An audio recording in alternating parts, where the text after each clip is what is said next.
Humanity is at a major shift right now. Everyone can feel it. No one is immune. Some see it as the end of days. Some see it as the birth of something new. Which are you? What are you feeling? Many are feeling exhausted, burnout, going through one emotional trigger after another, as if life is accelerating them, almost forcing them to heal.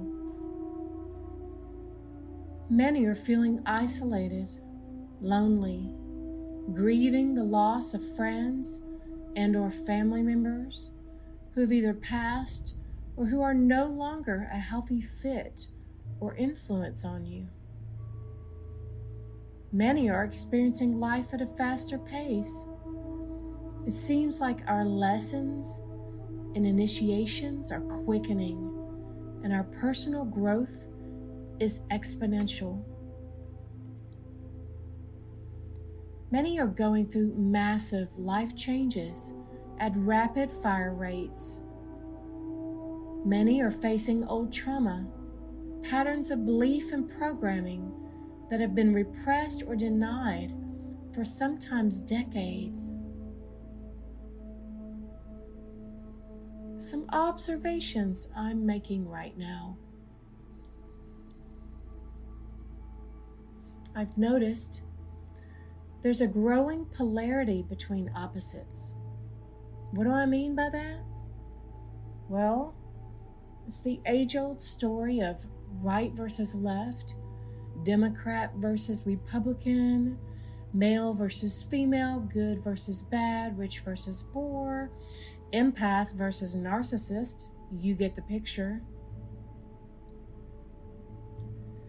The old way of relating to others just isn't working anymore. How are we to get along or get anything done in this world if everyone who doesn't share your opinion or worldview is an enemy? And how do we actually love our enemies if we see them as the problem? I've noticed many systems of our society we thought were too big to fail are in fact crumbling before our very eyes. I've noticed fear-mongering and escapism are at an all-time high. I've noticed that the institutions we once looked to for guidance and insight are demonstrating themselves to be out of integrity with a life and with the natural world and with spiritual kindness and maturity. I've noticed many positions of leadership and power consumed with lust for power and greed. Those who are supposed to protect now violate. I've noticed in a world rife with war, rape, abuse, trauma, domination, and control, that apathy is cultivated as a way of life, because keeping an open heart in these times is brutal work, not for the faint of heart. What are we to do amidst such calamity and change? Well, I can only speak for myself. I have a trust in a higher power, in the design of all life, and in the unfolding blueprint and story of all creation that tells me that everything that needs to be shaken is. That everything that is out of balance, the forces of nature and the intelligence of life will rectify. That everything that stands in the way of perfect love and the expression of heaven on earth will be challenged, must be faced, felt, accepted, forgiven, surrendered, healed, and be returned to Source. This trust does not come from belief, but from surrendering my need to believe. It comes from being forged in the fire of my own crucible. It comes from facing the shadows within my own human nature. It comes from the honesty that is only mine through the building up and tearing down of multiple belief systems before I could finally see the pattern of attachment to outcome and the need to control anything as the source of all my suffering.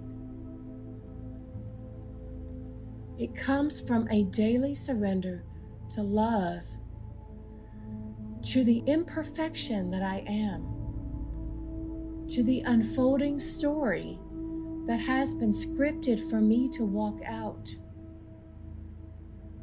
It comes from facing my judgments of others as a message from the divine, showing me what within myself am I still denying, refusing, or relating to as bad, wrong, or lacking. It comes from realizing that in order to truly trust God, I have to also trust the perfection of every moment unfolding. What life is bringing me, despite all my desires, expectations, and opinions about how I think it should be.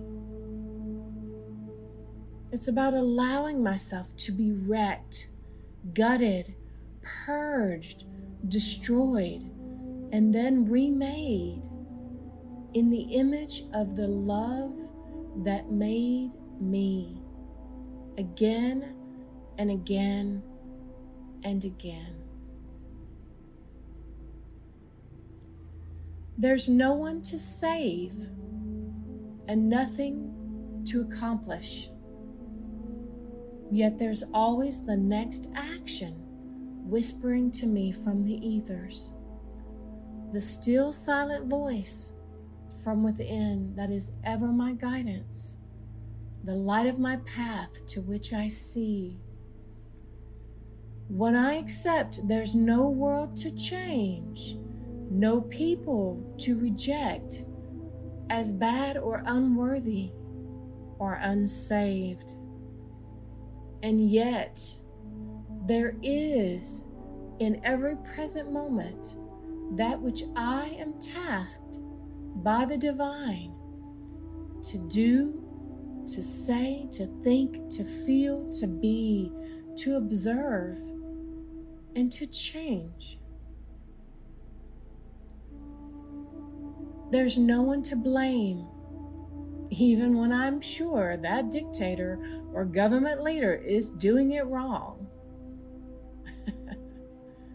There's only the question, what am I observing in another, in that other, that triggers something in me? Anger, bitterness, strife, control, destruction, desire.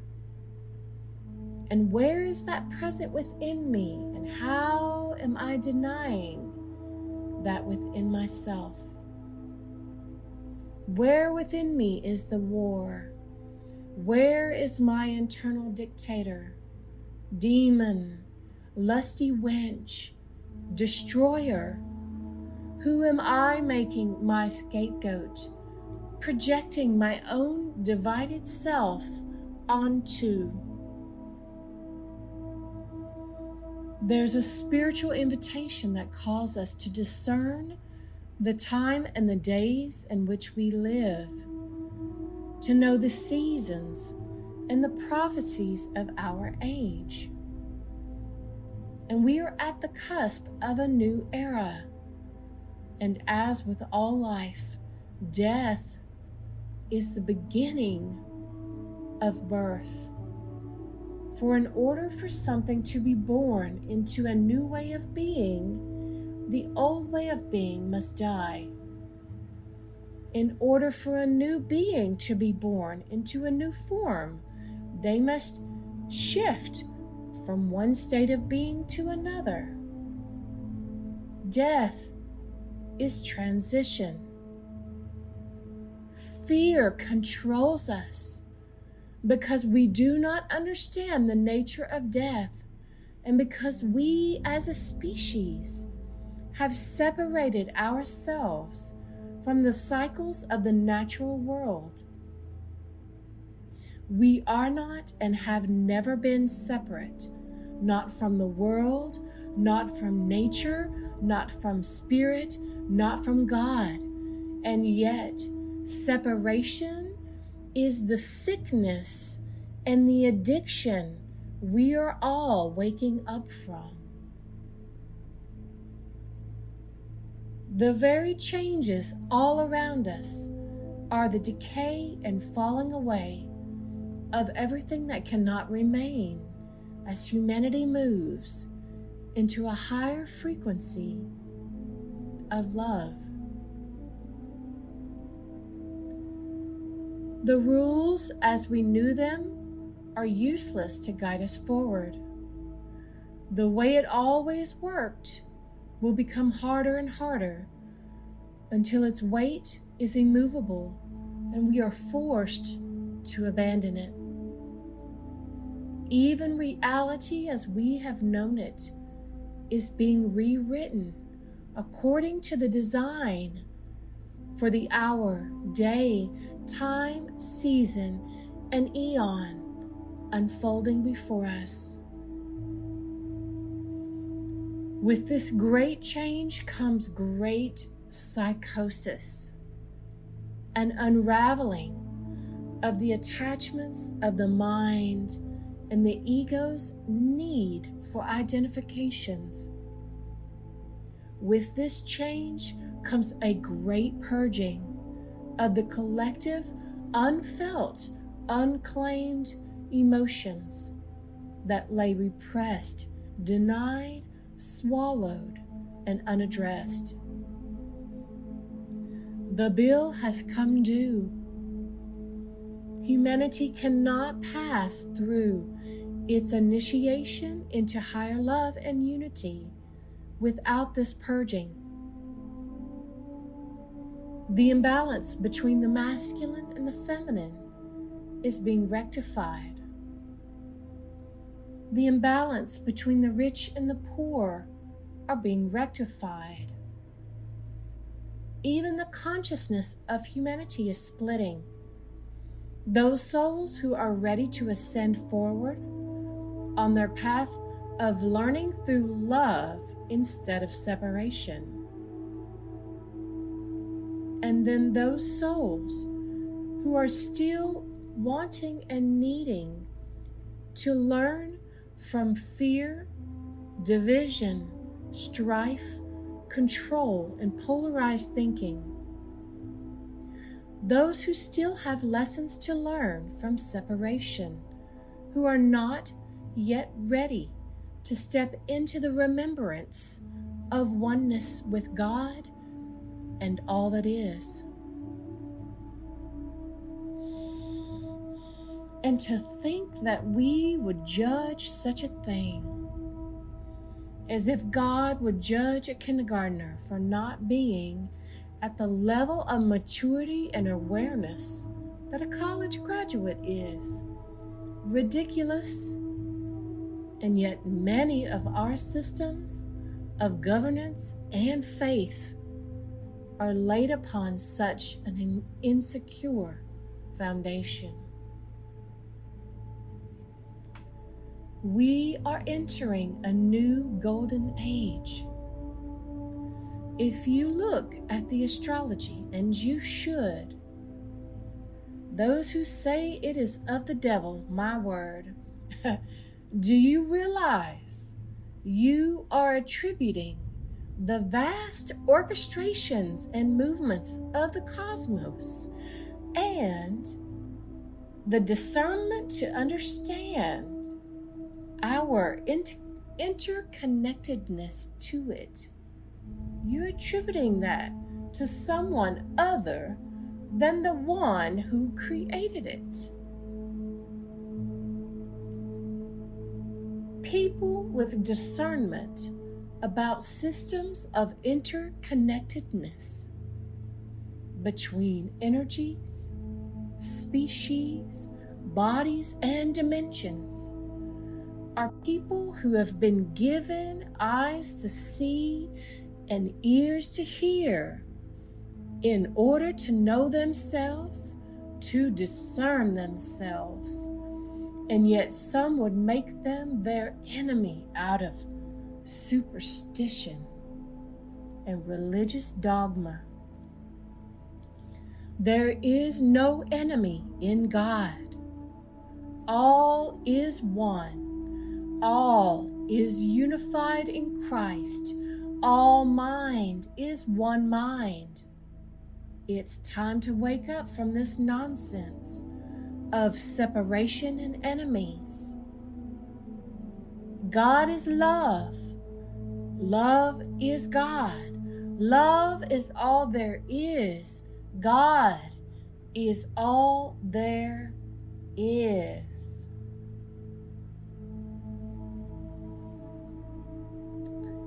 The astrology shows where we're going.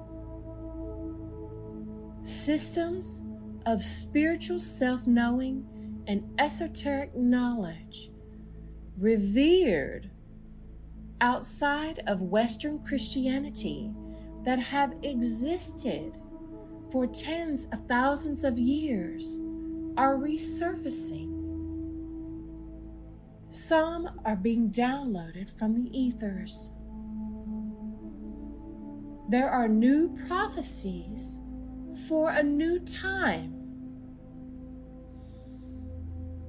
And the beauty of God, Goddess, Spirit, Creator, Creatrix, is that they built into us, designed into us, a cheat card, a fail-safe measure, where no matter what paths you take in however many lifetimes of incarnation, every soul must eventually come back to remembrance. Those who are starting to remember their inherent connection to God and life are going first. They're not special or better. Just like in the illustration of the kindergartner and the college student, all souls are exactly where they're supposed to be in every present moment, beyond our incessant need to control it or understand it or explain it or define it or reject it. This is how all roads lead to the same destination. This is how all spiritual paths lead to the same source. Your belief is not required for this to be so, or for this to be your unfolding journey. It just is. Love will have its way. Darkness is light that has forgotten where it came from. Evil is that which is identified by its separation. Light has never been in danger of being overtaken by darkness. The designer is infallible. The design is perfect in its journey of humanness and imperfection. every flaw written in, every misstep rerouted, every defect made beautiful. We are all children of the light. Those who behave the worst are those furthest away from this remembrance and in great need of grace, not punishment, to remind them of who they are. Where sin abounds, grace abounds. There is no enemy to defeat except the one in your own mind. It is you creating the separation within you, and yet it is all by design and unfolding exactly on time.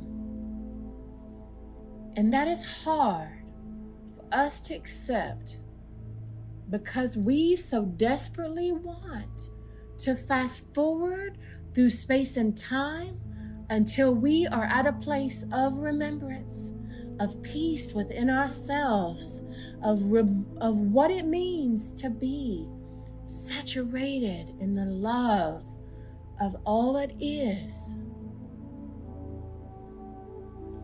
Those who will be leading soon are those who have been last, and those who have been first will be humbled.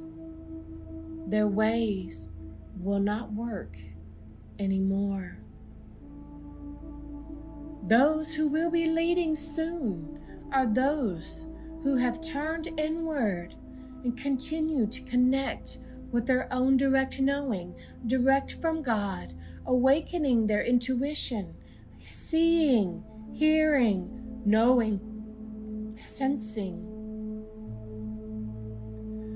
Those going first are those who have integrated their shadows and accepting their darkness back into the light.